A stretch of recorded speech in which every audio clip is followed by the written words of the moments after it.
Allahumma salli ala sayyidina Muhammad. Hadis Nabi innamal a'malu binniyat itu turunannya panjang. Menjelaskan turunan itu tak bisa hadis Nabi dengan hadis Nabi juga, dan kita langsung belajar kepada Nabi sebab kita tak bertemu dengan Nabi. Maka perlu ulama yang menjelaskan. Kalau tak ulama yang menjelaskan, kita tak akan paham. Karena kita tak pernah mendengarkan penjelasan Nabi dan tak pernah mendengar penjelasan orang yang dapat penjelasan dari Nabi.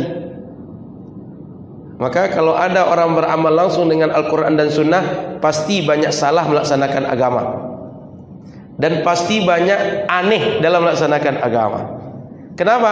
Dia tak bertemu dengan Rasul, dia tak menerima wahyu langsung dari Allah, dia bukan orang Arab, dan dia tak paham bahasa Arab. Orang Arab ketika Al-Quran turun, dia paham langsung, sehingga tak banyak pertanyaan. Kenapa? Dengan bahasa mereka. Diturunkan dengan bentuk lafaz hakikat, dengan majas, paham. Tak muncul pemahaman aneh-aneh, tak muncul berbagai asumsi yang menimbulkan akidah yang sesat. Contoh ketika Allah mengatakan Ar-Rahmanu 'alal 'arsy istawa, dia tak berpikir Allah ada di langit, Allah berada di atas aras, Allah berada di atas masjid, tak berpikir begitu. Tapi dia langsung berfikir bahwa dia hamba yang mesti taat, yang mesti tunduk, yang berada di bawah kebesaran, keagungan, berada di bawah kudrah, berada di bawah iradah Allah Subhanahu wa taala. Dia tak macam-macam dipikirkannya. Kenapa? Bahasa itu bahasa mereka. Dan bahasa setiap bangsa muncul dari budaya. Orang kita akan menyebut sesuatu itu pasti ada asal usulnya. Kenapa ini benda disebut mimbar? Pasti ada asal usulnya. Kenapa benda ini orang sebut dengan tisu? Ada asal usulnya. Kenapa nanti misalnya kipas angin orang sebut dengan kipas angin? Ada asal usulnya. Kenapa baju ini disebut orang dengan baju koko?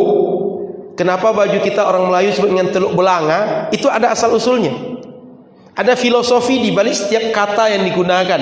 Orang Arab juga begitu. Maka ketika Al-Quran turun kepada mereka, mereka langsung paham. Oleh karena itu Bapak Ibu yang dirahmati Allah Subhanahu wa taala, di masa dahulu Al-Quran tidak banyak ayatnya, hadis Nabi tak banyak, mereka sempurna menjalankan agama. Kenapa? Bahasa mereka. Setelah itu banyak ayat Quran tak bertambah, hadis Nabi disampaikan kepada mereka dengan banyak riwayat, bingung melaksanakan agama. Kenapa? Tak paham dengan hadis. Dan mereka tak mau belajar, mereka orang asing. Berpandai-pandai, muncul aneh-aneh dalam pemahaman, dalam mengamalkan agama. Jadi balik kepada kajian awal, niat. Tempatnya di hati. Kalau tak di hati, tak sah niat. Dan melafazkan niat sebelum kita berniat, tujuannya apa? Menolong rukun tadi sempurna. Menolong hati kita agar ketika berniat benar, sah ibadah. Maka ada kaidah, ma la yatimmul wajibu illa bihi fahuwa wajibun. Setiap amalan yang tidak sempurna suatu kewajiban kecuali dengan amalan yang mesti kita buat, maka amalan yang mesti kita buat tadi ada pengantarnya. Pengantar tadi bisa wajib juga.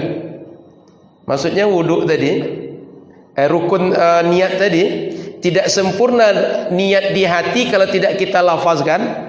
Maka melafazkan niat bisa wajib, sebab melaksanakan yang wajib bisa sempurna dengan ditolong oleh pengantar yang wajib tadi. Jadi itu Bapak Ibu yang dirahmati Allah Subhanahu wa taala tentang niat.